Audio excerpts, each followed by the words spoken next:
It's playoff time in Hamden. How are the Quinnipiac men's and women's basketball teams doing at the MAC tournament? How did women's ice hockey fare in the ECAC hockey playoffs? And we've got everything you need to know about the start of the spring sports. All that coming up on Bobcat Breakdown.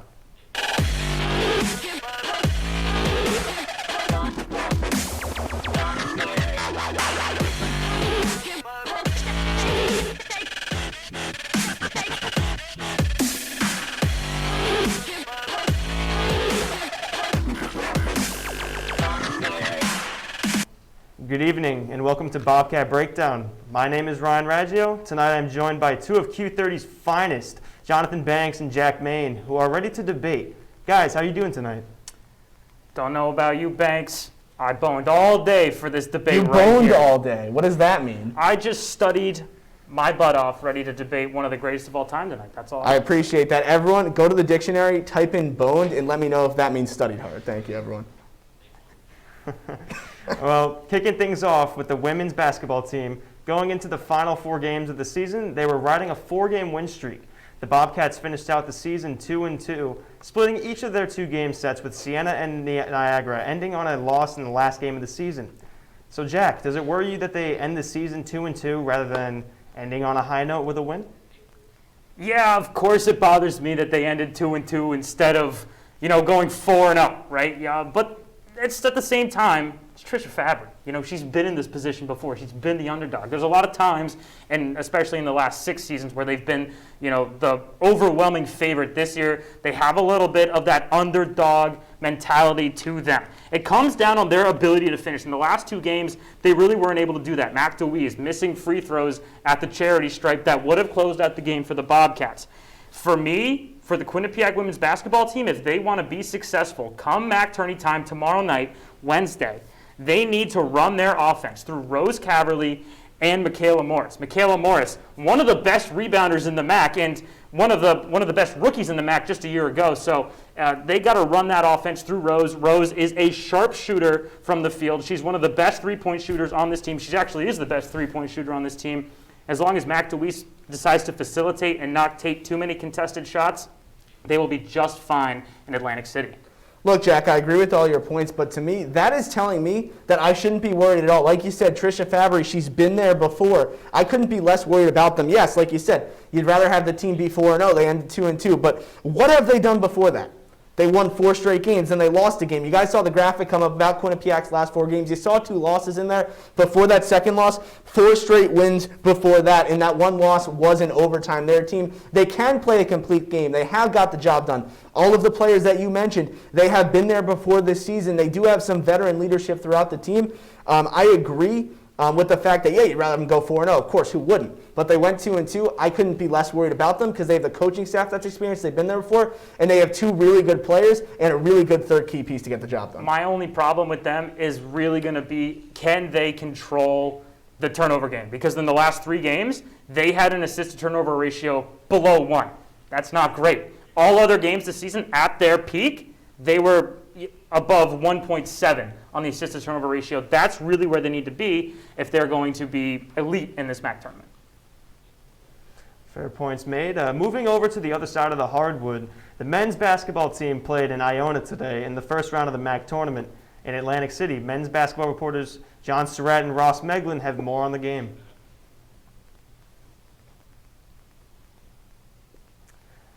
As you heard, it was a disappointing loss for the Bobcats tonight, getting outshot, out-rebounded, and outclassed to the tune of 24-point blowout. Jack and Jonathan, what are your thoughts on tonight's game?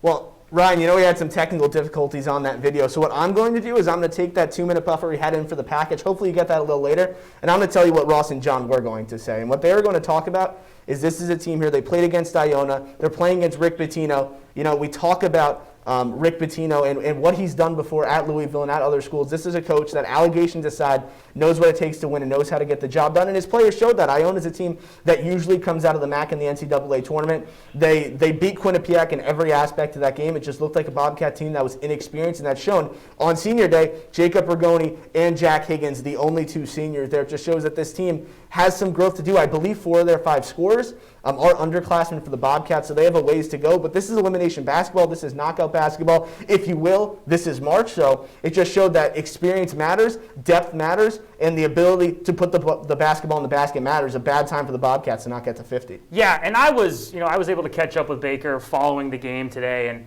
he said that the team is very, they have a lot of inexperienced guys. You mentioned a lot of their scorers are underclassmen, right? When that is the case, of course you're going to have inexperienced guys turn the ball over a lot. They turned the ball over a lot today. I believe it was 12 turnovers in today's game. It was less than Iona, if you want to put it. It was less than Iona, and at the end of the day, if you turn the ball over, you're giving the other team possessions, especially when Iona has one of the best shooters in the country, Ross, on their team. I mean, it's going to be lights out. This team has a lot of catching up to do with the rest of the MAC, and it's one of the things that, as long as they can continue to develop the players, the likes of Seth Pickney, the likes of Taimu Shinnery, and Savion Lewis, they will be fine. But it's going to take them a little bit to be able to get their feet under them in the MAC tournament in coming years. But it was great to see the men's basketball team play a MAC tournament after last year. They weren't able to get any games in due to COVID. That might be the only positive you can take from that, though. That's the thing. Comes down to it. You're 9 seed, play the 8 seed, and then it goes down to it. And then you lose, and you lose badly, get outplayed every aspect of the game. This is probably the worst game I've seen Quinnipiac play all year. I don't think that's a hot take by any stretch of the imagination. Like you said, it's great they got to the MAC tournament. They got to play this year. But at the end of the day, you got to put the ball in the basket more than the other team. They weren't able to do that. Now we head back to John Surratt with the package of the basketball game. Quinnipiac drops this one to Iona 72-48, so their season is over. Welcome to The Rebound. I'm Ross Miglin. That is John Surratt. So, John, what happened tonight? Ross, it was basically just a tale of two halves for Iona offensively, and Quinnipiac could not say the same. Both teams in the first half struggled offensively, but both defenses were there in the first half. Rick Pitino in the press conference talked about how they had jitters, coming after a long pause. This was their first game in forever. But then they finally found it in the second half, Iona, and Quinnipiac couldn't respond. They turned the ball over too much and just couldn't score, and it just resulted in a disaster for Quinnipiac today. So, John, why was scoring such a struggle tonight and really all season for this Bobcats team? Ross, Rich Kelly being gone was such a loss that we really can't see until games like tonight. They don't have a main scorer. They have to get output from a bunch of different guys. And when push comes to shove and you need a basket or two to keep going, keep uplifting, Shinnery and Courtwright were great this season. Jacob Rosoni on that second team. They had guys, but they didn't have that main guy, and so when you needed a basket or two, they just didn't have it, and that's why it's games like tonight when they needed something going, they didn't have it. And then looking ahead to next season, how do they improve? It's, I mentioned Courtwright and Shinnery. They got to keep work. They have a young roster now. Ragoni is graduating, but Pickney, Shinnery, Courtwright, I can keep going with how young improving this team can be throughout this season and throughout the next few years. This program has a lot to look forward to with their guys in the program right now. All right, that's John Surratt. I'm Ross Miglin. This has been The Rebound on Q30 Sports. Time to break the ice with the Quinnipiac women's hockey team, who suffered a devastating loss to Colgate in the East semis this past weekend. Finishing the season hot with a win against Colgate, only to lose that momentum in the playoffs. What do you think needs to change for this team to break through against the top of the conference? Well, I'll tell you right now, Jonathan Banks, this team missed their defense. Graduating Abby Ives certainly didn't help, but at the same time, they missed Zoe Boyd. They also missed Katie Tabin. Those were two of the most prolific defensive players on this women's ice hockey team. And at the end of the day, this team, they brought in a lot of offensive-minded players. Sam Iskevich. They have the Miss Hockey from Minnesota, whose name I'm currently blanking on right now. Your point's we still understand. Yes, and the matter of the fact is they focused a lot on their offensive game, not on their defensive game. If they can get and surround Logan Angers with players who can get in front of the puck, really dive in the way to help her out, this team will be fine. But right now, it really comes down to the defense. Cass always says, this team they're defensive-minded. This season was not the case. Well, we talk about Quinnipiac too, and that's a point that goes along with recruiting because we look at the Quinnipiac women's ice hockey team. They're a good ECAC hockey team, but how can they get to that next level? And how can they get there? And for me, my answer to that is they have to start winning on the road. And you know what I did, Jack? I took it upon myself to go through the last 4 years. And in the last 4 years, the Bobcats did not have a winning record on home. 1-3 on the road this year, 9-9-1 last year, 6-7-5 2018-19, and then 7-11 4 years prior to that. They beat every team at least once this year in ECAC hockey. That's true. Cass Turner let us know that after their win against Colgate to end the regular season before the ECAC hockey playoffs. But their only win on the road this year, an 11-0 win against LIU. So you can't take much away from that matchup. When it comes down to it, they're a good ECAC hockey team, and this was a weird year. The scheduling was weird. The pandemic made everything different, and then when you look at it, they're not playing all of the Ivy League schools as well. So it takes a lot to it. Yes, their defense was struggling, but I think it's important, Jack, that they win more games on the road. It is true, and I will give you that. They were the #1 team in the ECAC when it came to killing off the penalty. So, I mean, that's something for them to look forward to. But that you talk about the defense. If you're #1 on the penalty kill, that means you do a great job of stopping the team when they have a man advantage. So that might counter your point about the defense. That's fair, and I'm willing to admit You're going that. to wear that on your chest. I'm willing to admit All that, right, yes, good. they are very good at killing off the penalty, but when it comes to game time, and if they're not letting up goals on the penalty kill, then it should be really easy for them not to let up goals when they're at full strength, right? Logically, yes, 5-on-5. But that's not happening. But Yeah, that's not happening. Obviously, there's a different strategy to that, and I don't think their defense has been as strong in recent years. So I will say that too. But I think winning on the road should be more of an emphasis than their defense because you talk about the defense. They're going to get some people coming in next year. They're going to have some first years and sophomores take the next step as well. Well, you know what they say: defense wins championships. Not on penalty kill. Agreed, Jack. Switching locker rooms, men's ice hockey started their weekend off the right foot, taking the win on Friday, but Colgate would have the final laugh as the Bobcats and the Raiders split the weekend series 1-1 after a solid first period from the Bobcats in Game 2. Colgate answered right back and lit the lamp 3 times in the second period, ultimately leading to the 4-3 Colgate victory. There's still a lot of time for the Bobcats to regroup, but after the weekend split, how confident are you guys that they will play well come tournament time? They're going to win the ECAC. They're far and away the best team in the ECAC. So, Ryan, I'm going to tell you right now. Agreed. They're going to win the ECAC. I mean, they are the best in the ECAC when it comes to power play goals. They are second when it comes to penalty kill. One of the best face-off teams in the country, 3.5 goals per game, leads the ECAC. And then Ty Smolonic, first year, Florida Panthers prospect. He is the focal point of this offense. Odin Tufto, congratulations on getting the assist record, by the way. But Ty Smolonic is potting goals for this team. They are far and away the best. When your best offensive player is arguably a first year, you're the best team. You're the best team in the nation. And I would agree with that. But their best offensive player is Odin Tufto because Ty Smolonic isn't Ty Smolonic without someone with 35 assists this season and getting him the puck in the slot, getting him good looks on the power play behind the point. But I don't want to get into the semantics of your argument because you're totally right. How could you not be confident? They have the best player in ECAC hockey, which I believe this year has been Odin Tufto.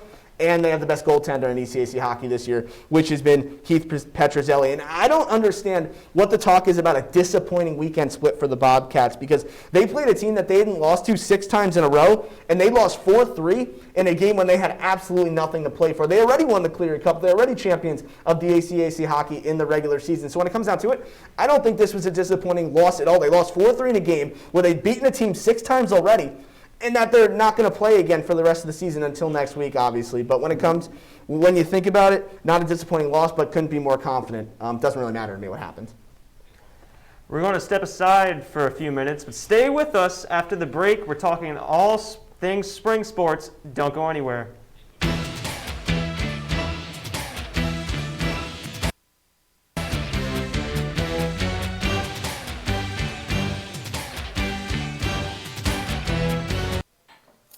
What do you think you're doing, Kevin? Was just gonna drive home. There are several warning signs present that you shouldn't be driving. Like hearing voices. Like your text-to-emoji ratio? Oh man, the selfies. Selfie, nailed it. We all have warning signs that let us know that we're probably not okay to drive. Mine is pretending to be your subconscious. Craig, come on man, let's split a ride home.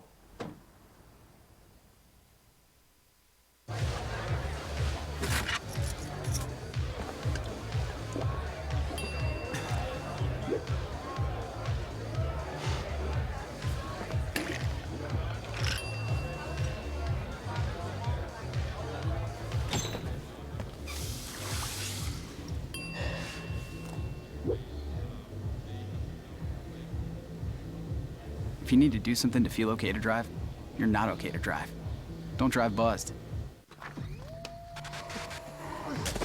Multiple studies have shown that marijuana can slow both driver reaction and response time, which can be really dangerous. He's here. He's here. Wait. What? I can't drive. Why? My. Oh.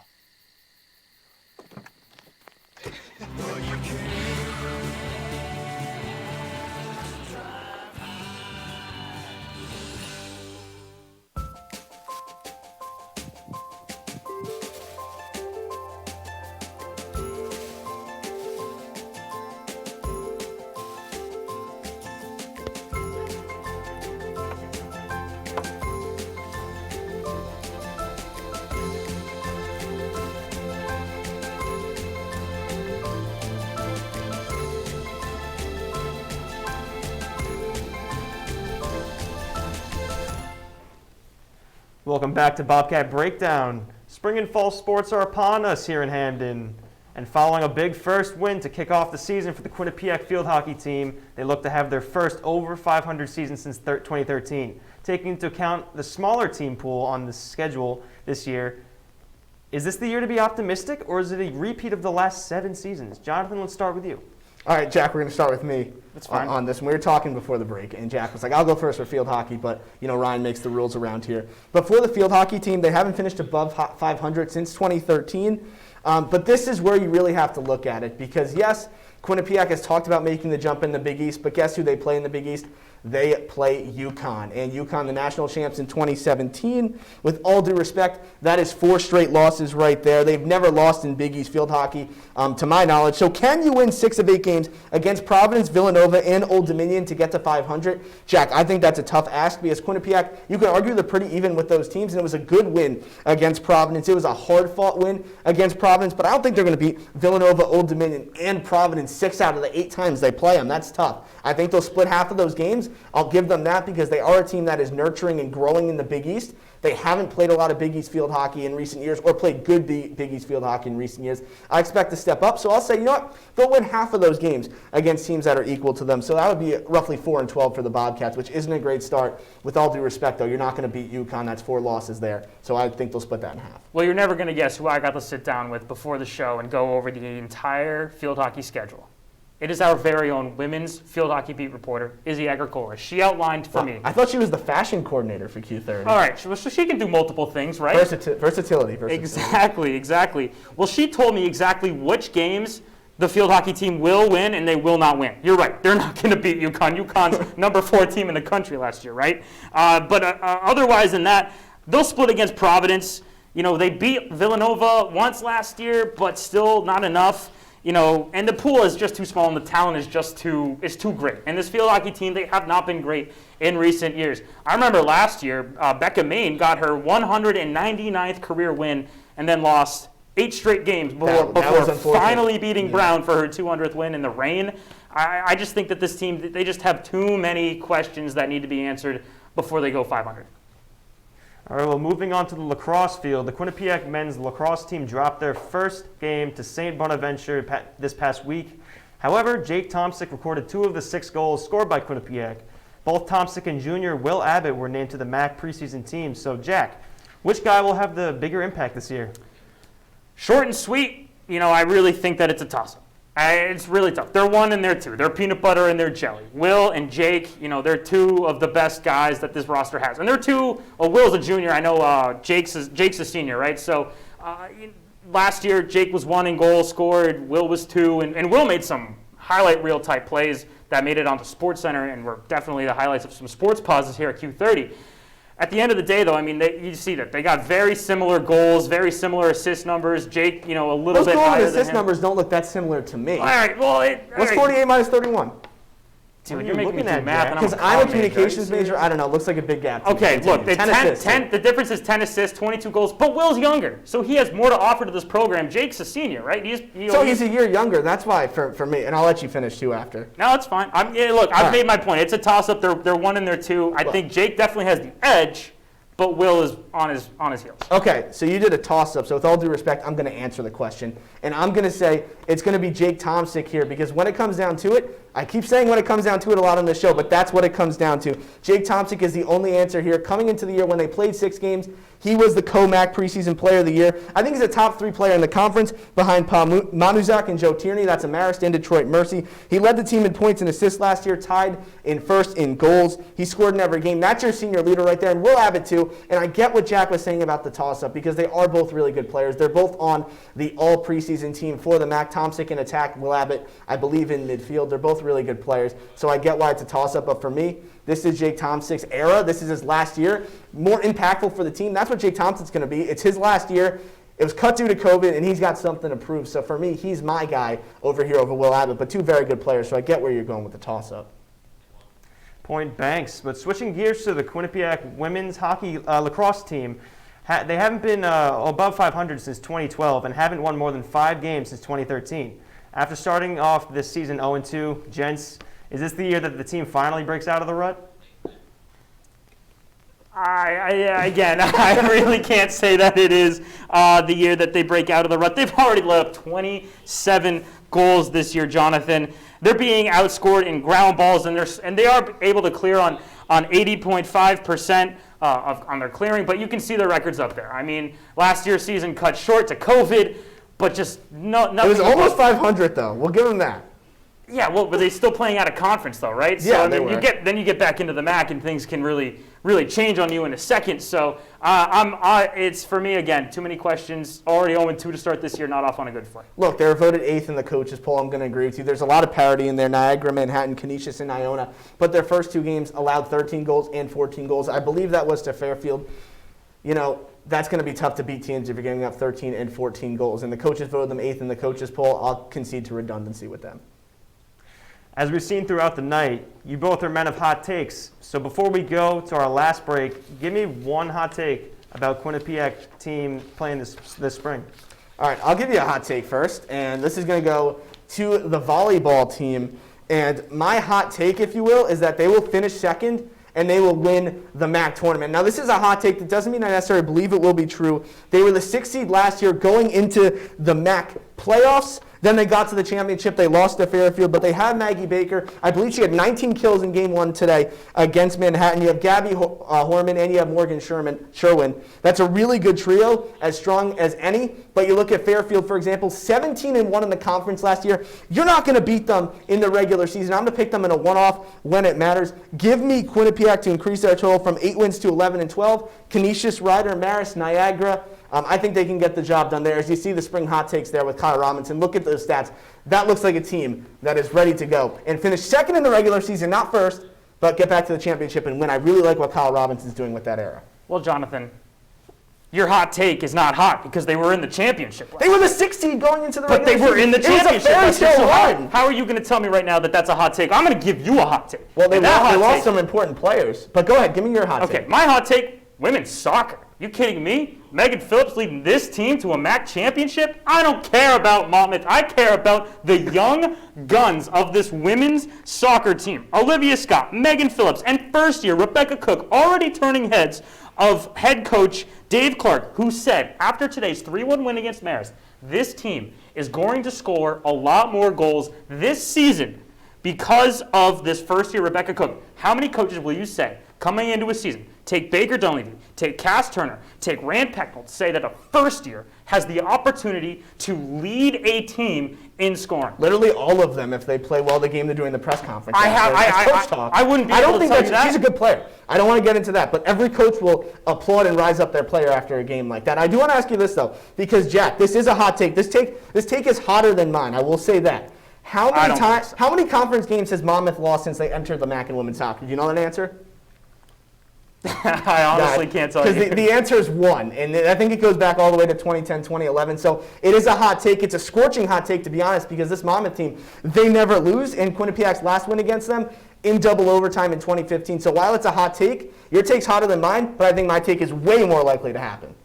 Agree to disagree. These takes are getting too hot, but we're going to take one last quick break. But don't go anywhere. When we come back, it's time for Final Roars. Stay with us.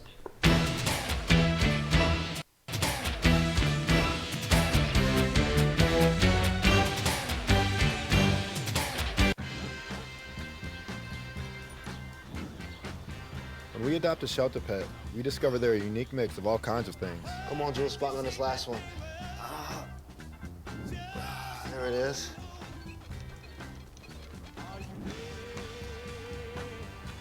Keep going with it. Leo. They're a little bit of a lot of things, but they're all pure love. Maybe you can make retirement happen. After all, you made home ownership happen. Homeschooling yourself on loans, beefing up your credit score. So I'm pre-approved. You were like, yes! Sorry. Color coding listings, ticking boxes, and flushing every toilet in a 20-mile radius. Home sweet home. You aced house hunting. Now get the tips you need to get on track at aceyourretirement.org.